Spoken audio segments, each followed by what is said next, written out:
ધોરણ 6 વિષય ગુજરાતી પ્રકરણ 1 પર્વત તારા। આ કાવ્યમાં કવિએ સૃષ્ટિની રચનાની વાત કરી છે। સૃષ્ટિમાં પર્વતો છે એ ભગવાનના ખંભા છે અને સરોવર છે એ એની આંખો છે, આવી કલ્પના કરી। કવિ કહે છે, હે ભગવાન, હું આ સૃષ્ટિમાં તને દરેક જગ્યાએ જોયા કરું છું। આ વિશાળ દરિયો છે એ હે ભગવાન એ તારું દિલ છે અને વૃક્ષોના મરમર બોલતા પાન એ તારી વાતો છે। મેઘધનુષના રંગોમાં તું સંતા કુકડીની જેમ રમી રહ્યો છે અને આ રંગની ભેટ તે અમોને આપી છે।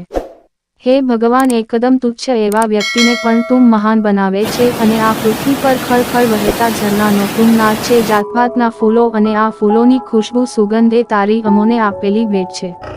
હે ઈશ્વર, તે આ સૃષ્ટિ ઉપર દરેકનું નિર્માણ કર્યું છે। સિંહ અને વાઘ જેવા બળવાન પ્રાણી અને મીઠું બોલતા કોયલ, બુલબુલ જેવા પક્ષીઓ અને સુંદર મજાના પતંગિયા તથા તમરાનો ઘેરો નાદ પણ તે સર્જન કર્યો છે। સૂર્ય, ચંદ્ર, તારા આબે જળહળી રહ્યા છે। આવી અલૌકિક સૃષ્ટિનો રચના કરનાર તો તું જ છે। હે સૃષ્ટિના સર્જનહાર, તે દરેકના અવાજો રાડ અને મીઠો કોયલનો અવાજ પણ તે જ સર્જન કર્યું। દરેકને લાડ લડાવનાર તું છે। મોર પીછાની અંદર જાતભાતના સુંદર રંગ પૂરનારો પણ તું અને તું જ છે। કવિ કહે છે કે હે ઈશ્વર, તું અમારી સાથે રહીને સંતા કુકડી રમતો હોય એવું મને લાગ્યા કરે છે। તું ઘડીભર મારી પાસે તો ઘડીક દૂર હોય છે। હે પ્રભુ, આવી સરસ મજાની સૃષ્ટિમાં સુખ દુઃખની મારી હોડી હાંકનારો ખુદ પ્રભુ તું જ છે, એ જ તારો આભાર છે।